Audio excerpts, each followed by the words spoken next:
Hello everyone. Today we are going to talk about onReset event in JavaScript, part of Web Technologies course.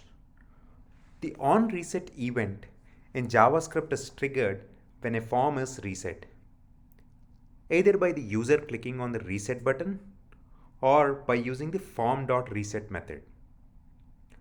This event can be used to perform actions such as clearing form input, updating the content of a page, or displaying a message to the user.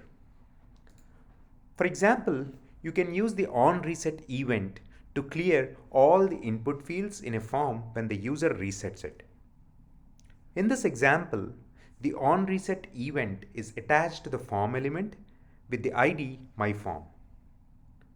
Using the onReset property, when the user resets the form, the function inside the onReset event will be called and will clear the values of all input fields inside the form by using query selector all.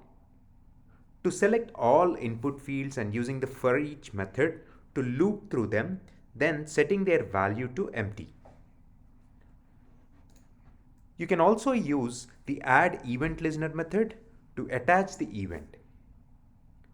This code attaches the event listener to the form element with the ID myForm, listening for the reset event.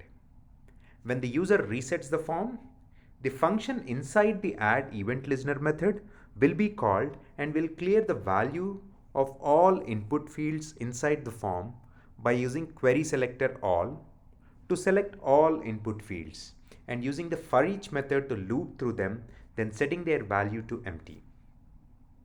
In summary, the onReset event in JavaScript is triggered when a form is reset, either by the user clicking on the reset button or by using the form.reset method.